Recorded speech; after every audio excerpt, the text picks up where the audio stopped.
kembali di E-Mentor Indonesia. Am I? Yes, I am. Nah, saat ini kita akan berbagi cerita tentang masalah kanker dan tumor. Karena ini ada pertanyaan dari grup saya, dari salah satu tim saya. Ya, pertanyaannya adalah, saya ingin tahu perbedaan antara tumor jinak sama kanker atau sel kanker. Nah, ini kita bahas dulu.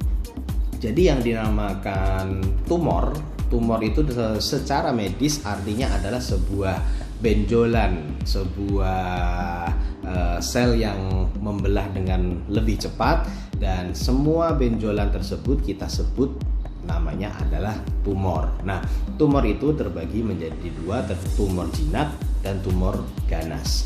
Nah, tumor jinak itu seringnya jinak selamanya, dan tumor ganas memberikan problem kesehatan yang jauh lebih berat.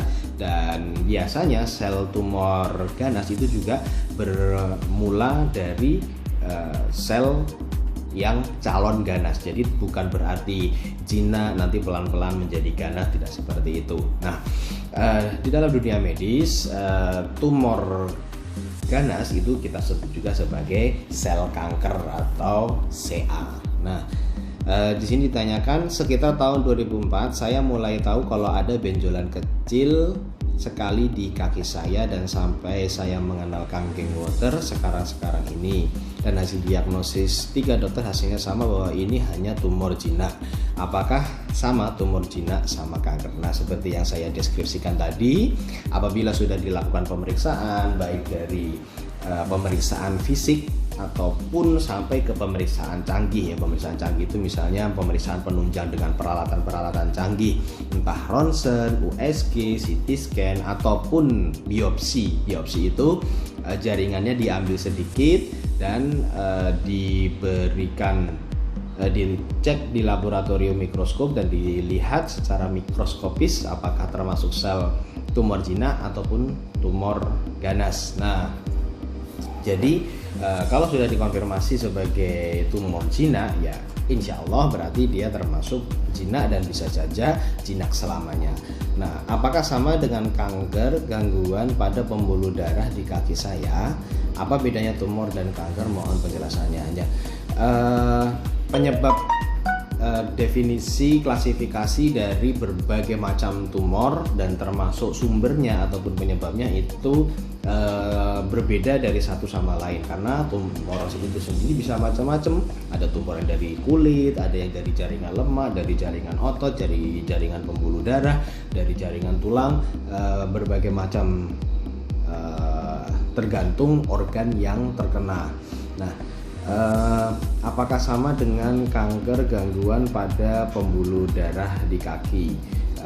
Pembuluh darah di kaki kalau yang sering kita jumpai permasalahannya mungkin misalnya seperti varises karena kurang olahraga, badan mungkin obesitas, kegemukan, dan juga pola hidup yang sedentari, ya, artinya misalnya sehari-hari hanya update status aja gitu, contoh gitu. Jadi kurang bergerak, kurang aktivitas, dan juga hal-hal yang lain yang mungkin kita sulit untuk menghindari adalah kelainan bawaan dari gangguan pembentukan dari saluran pembuluh darah itu sendiri, dan menyebabkan problem di area pembuluh darah kaki.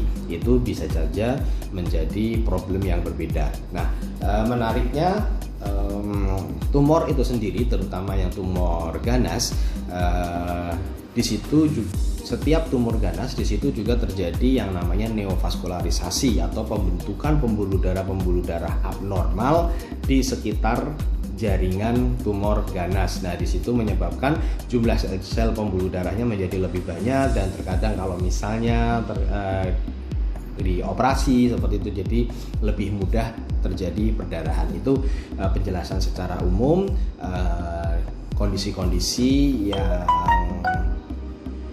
serupa tapi tak sama, dan juga memerlukan tindakan-tindakan medis, pengobatan medis, pemantauan medis untuk memastikan terlebih dahulu ini jenis sakit yang mana, jenis kondisi yang mana, dan selebihnya kita menjaga badan. Untuk yang belum terkena, kita perbanyak makanan dan minuman alkali dan berhidrogen untuk menjaga badan kita supaya sel-sel tumor, terutama sel tumor ganas, supaya tidak berkembang. Karena pada dasarnya setiap individu itu mempunyai bakatan tumor, tinggal tergantung keseimbangan antara badan kita, sel-sel sehat kita, hormon-hormon kita dalam melindungi badan kita sendiri dari sel-sel tumor ganas. Nah, sel-sel tumor ganas itu sendiri akan memproduksi oksidan radikal bebas yang luar biasa, sehingga kita membutuhkan antioksidan yang dalam jumlah banyak untuk menjaga dan juga sedikit banyak melawan sel-sel tersebut.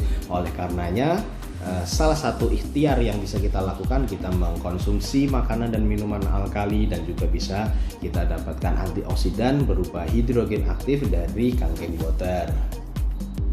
Nah, mungkin saat ini itu yang bisa kita sharingkan. Semoga sehat selalu, dan juga jangan lupa selama jantung dan ginjal kita sehat, penuhi kebutuhan cairan dari badan kita, karena 70-80% badan kita adalah cairan dan air, sehingga untuk menjaga kesehatan kita penuhi kebutuhan 40-50 cc dikalikan berat badan kita sehari-hari, supaya badan kita tetap sehat. Kita memperbanyak makanan dan minuman yang alkali, karena makanan minuman tersebut akan membantu menetralisir badan kita apabila terlalu kelebihan asam.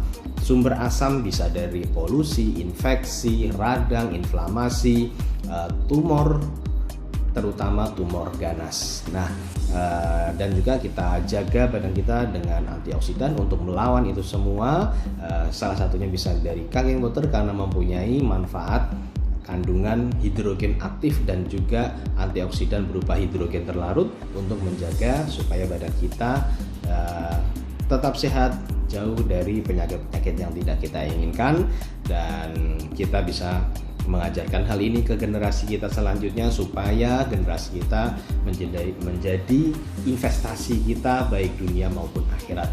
Dari saya, Dr. Pandi, Method Indonesia. Assalamualaikum warahmatullahi wabarakatuh.